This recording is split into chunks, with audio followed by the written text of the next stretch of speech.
ఎలాంటి ఆశ్రిత పక్షపాతం లేదు కాబట్టే ఖచ్చితంగా ఈ కేసును కొట్టివేయడం జరిగింది. What ever the criminal petition is dismissed. ఆయన దాఖలు చేసుకున్న పిటిషన్ కొట్టివేయడం జరిగింది. ఆ రిలీఫ్ ఇంకేం ఉండదు. ఏదైతే ఆయన దాఖలు ఏసీబీ కేసు దాఖలైన తర్వాత ఆయన దాఖలు చేసుకున్న క్రిమినల్ పిటిషన్, హైకోర్టు ముందు దాఖలు చేసుకున్న క్రిమినల్ పిటిషన్ అనేది కాంప్రిహెన్సివ్గా డిస్మిస్ చేయబడ్డది. అంటే దాంట్లో ఆయనకున్న మధ్యంతర ఉత్తర్వు, మధ్యంతర ప్రొటెక్షన్ ఏదైతే interim protection of not to arrest ఏదైతే ఉందో అది ఈ రోజుతో చెల్లుబాటు అయిపోయింది. తక్షణం ఏసీబీ ఆయనను అరెస్ట్ చేసుకునే అధికారం, అవకాశం high court anti corruption bureau of తెలంగాణకి ఇవ్వడం జరిగింది. నాట్ టు అరెస్ట్ అనేది కోరుతారు, ఆర్డర్ కాపీ రావాలి కాబట్టి ఇట్స్ ఎ రైట్. ఆయనకు ప్రొటెక్షన్ ఉంది. రేపు ఆయనకు నోటీస్ కూడా ఉంది. ఇన్వెస్టిగేషన్లో భాగంగా 9వ తారీఖు తారక రామారావు అనే వ్యక్తి, మాజీ cabinet minister, president of so called BRS and TRS party is to attend before the ACB fourth with అంతే కదా. ఖచ్చితంగా ఆయన దాఖలు చేసిన పిటిషన్ లోపభూయిష్టంగా ఉంది. క్వాష్ పిటిషన్ అంటే ఏదో చిన్నపాటి లోపం ఏదైనా దొరికితే కనీసం దాన్ని అనవసరంగా తన మీద రుద్దినప్పుడు అయితే మాత్రమే క్వాష్ పిటిషన్లు హైకోర్టుకు వస్తాయి. ఒక్కొక్క పోలీస్ స్టేషన్లోనే ఒక సంవత్సరానికి 200 నుంచి 300 ఎఫ్ఐఆర్లు అవుతాయి. అంటే అన్ని పోలీస్ స్టేషన్లు అన్ని కేసులు రావు కదా. ఇక్కడ దాఖలయ్యేది ఒక 1000-2000 క్రిమినల్ పిటిషన్ల కంటే కూడా ఎక్కువ ఉండవు.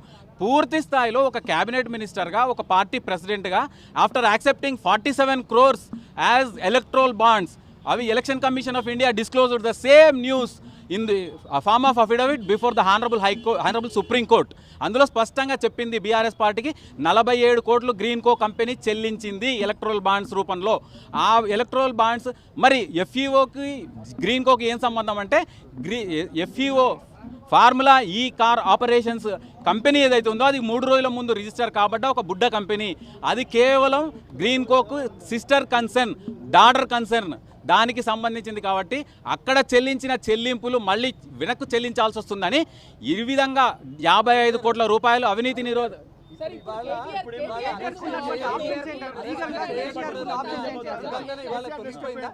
ఖచ్చితంగా అరెస్ట్ చేయకూడదన్న మధ్యంతర ఉత్తర్వులు, మధ్యంతర రక్షణ అనేది కొట్టివేయబడ్డది. పూర్తిగా ఆయన పిటిషనే కొట్టివేయబడ్డది కాబట్టి what ever the interim orders gets cancelled. KTR next సుప్రీంకోర్టుకు వెళ్ళొచ్చు. సుప్రీంకోర్టులో ఆయన వాదనలు వినిపించుకునే ప్రయత్నం ఖచ్చితంగా చేయొచ్చు. కాకపోతే ఇంటరిమ్ ప్రొటెక్షన్ కూడా మళ్ళీ ఈ విధంగా క్రిమినల్ పిటిషన్లో అడిగినట్టే స్పెషల్ లీవ్ పిటిషన్లో కూడా అడగాల్సి ఉంటుంది. పర్మిషన్ ఇస్తే తప్ప అది నెమ్మరయ్యే అవకాశాలు లేవు. ఏసీబీ నిన్ననే పూర్తి స్థాయి ఇన్ఫర్మేషన్ ఇవ్వడం జరిగింది. క్లియర్గా చెప్పింది 47 కోట్ల రూపాయలు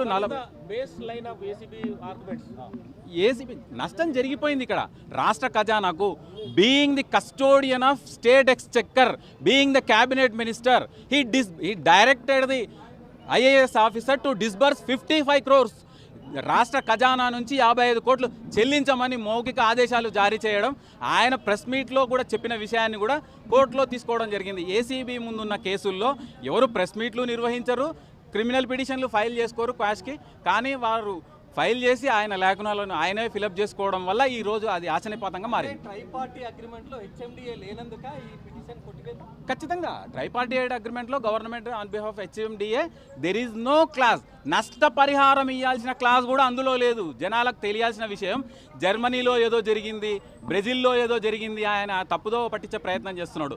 ట్రైపార్టీ అగ్రిమెంట్లో రాష్ట్ర ప్రభుత్వం కానీ ఈ ఎఫ్ఈఓ కానీ డబ్బులు చెల్లించని పక్షంలో నెక్స్ట్ ఇయర్ రేస్కి ఎలాంటి నష్టపరిహారం చెల్లించాలన్న క్లాజే లేదు. క్లాజ్ లేకున్నా కూడా one of the party formula ఈ కార్ ఆపరేషన్ రేసింగ్ వాళ్ళ పాత్ర తొలగిపోయిన తర్వాత, వాళ్ళు 100 కోట్లు నష్టపోయిన తర్వాత కళ్ళు తెరుచుకొని రాష్ట్ర ప్రభుత్వానికి డబ్బులు కాపాడాల్సిన ఒక క్యాబినెట్ మినిస్టర్, ఆయన క్యాబినెట్ మినిస్టర్గా ప్రమాణం చేస్తున్నప్పుడు without fear and favour I'm taking swearing as minister for cabinet of Telangana అని చెప్పి కూడా రాష్ట్ర ఖజానాను కాపాడకుండా నష్టం చేకూర్చినందుకు ఖచ్చితంగా ఆయన శిక్ష అనుభవించాల్సిన పరిస్థితి. డెఫినెట్గా ఏసీబీ ఈజ్ ఎంటైటిల్డ్. ఏదైతే ప్రొటెక్షన్ ఉందో పోయింది కాబట్టి తక్షణం అరెస్ట్ చేసుకునే అవకాశం అయితే ఉంటుంది. నోటీస్ ఇచ్చిన పరిస్థితులు కూడా మనం చూడాలి. నోటీస్ ఎప్పుడు ఇచ్చిర్రు? నాట్ టు అరెస్ట్ కాబట్టి ఇచ్చిర్రు. ఇప్పుడు నాట్ టు అరెస్ట్ అనే ఇంటరిమ్ ప్రొటెక్షన్ లేదు కాబట్టి entitled, ACB is entitled to take the custody of KTR. అవసరం లేదు. అక్యూజ్డ్ పారిపోతుంటే చూస్తారా? అంటే రేపు వచ్చి మళ్ళీ ఎవరైనా పిటిషన్, ఈడీ కూడా హాజరు కావాల్సిందే. ఇది తప్పించుకొని తిరగడానికి అవకాశం లేదు. ఉంటుంది అందులో 409 కేవలం 7 సంవత్సరాలు. 7 సంవత్సరాల కంటే తక్కువ శిక్ష అర్హత ఉన్న సెక్షన్లలో మాత్రమే 41A అడిగే అవకాశం ఉంటుంది. అంతకంటే ఎక్కువ శిక్ష క్వాంటమ్ ఆఫ్ అఫెన్స్ పీరియడ్ ఉంటే దానికి అర్హతనే లేదు. 41 అడిగే అవకాశమే లేదు. ఇది పర్టికులర్గా కరప్షనే. Cabinet minister being the minister for cabinet, he is to protect the interest of the state, he is to protect the interest of the state exchequer. రాష్ట్ర ఖజానాను కాపాడాల్సిన వ్యక్తి. ఒక బ్యాంకర్ చేస్తే కూడా, ఒక బ్యాంక్ మేనేజర్, ఒక బ్యాంక్ ఎంప్లాయీ చేస్తే కూడా 409 అప్లికబుల్ అవుతుంది. కోర్టు ఫైండింగ్స్ లో మెయిన్